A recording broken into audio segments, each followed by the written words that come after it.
In order to understand the way the economy is going, we have to understand how money works first. Money was created to make it easier to transfer and trade items of value.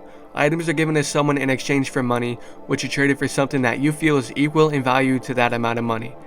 In the beginning of time, around 5000 BC, people exchanged commodities such as salt, cattle, grains, and metal objects in place of the money we use today.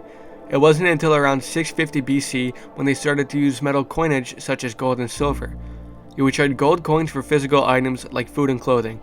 Gold will always hold value since it's God's money, and there will always be a limited supply of it. There was no set value that these items held, it was what the buyer was willing to pay for it. Same thing goes for gold. Later, in 1861, the government started to issue paper money. In 1861, the first income tax was imposed on the citizens of the United States. This was a result of the Civil War. Originally, Congress placed a flat 3% tax rate on all income over $800, worth roughly $27,000 today.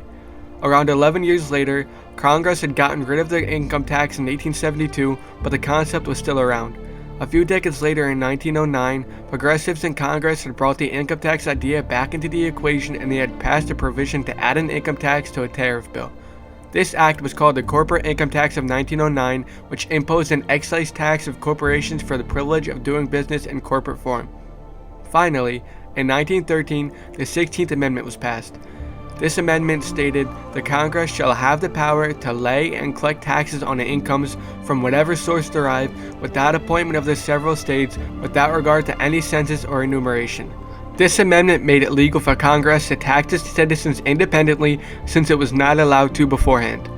Taxes are not a set percentage. The percentages each class pays in taxes can change every few years with the president or with the economy. As we all know, money was backed by gold. However much cash you had was worth a certain amount of gold. You could take your money to the bank and exchange it for gold. That's where the true value of the cash we've been trading came from. Cash was an IOU for the amount of gold you deserved. In 1971, for a reason no one understands to this day, money was taken off of the gold standard, and President Nixon made it illegal to own gold in the United States. With money being taken off of the gold standard, there is no true value within this currency we are all trading. If money isn't being controlled by something with true value, this means there could be an unlimited amount of it.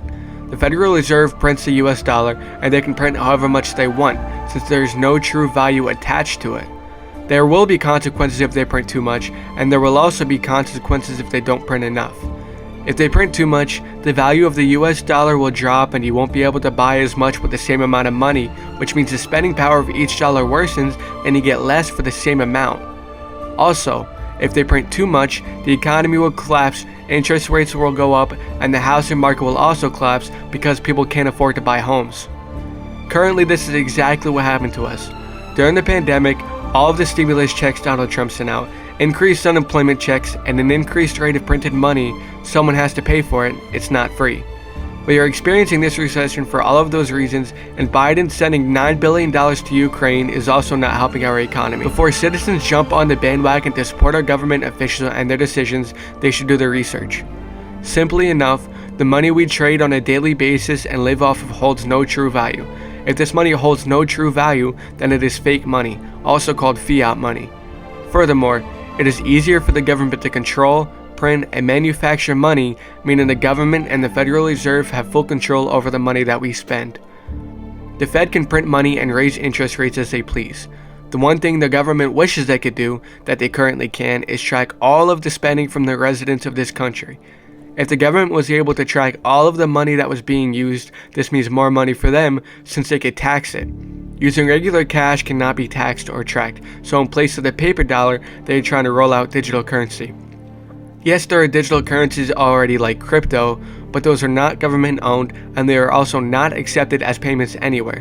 What they would do instead is get rid of money entirely and use digital currency altogether, or as much as they could. The economy is in a terrible place right now, getting worse by the day. I truly think the US dollar will be replaced as the reserve currency of the world. The United States is in the top 5 countries with the highest government debt.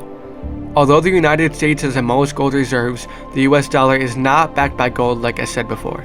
Recently, it has been confirmed that Russia and China have been hoarding gold so they can make a new reserve currency, which would easily wipe out the unstable and slowly depreciating US dollar. Regular US dollars will always depreciate and depreciate in value. There's nothing you can do about that. The best way to guarantee you don't lose your money is by investing in assets, things that will always increase in value, not liabilities, which cost you money. Some people get confused by assets and liabilities, but the easiest way to know if what you own is an asset is by checking if the value has increased. Now, the identity of an asset would be different for someone who sells shoes rather than someone who is a real estate agent.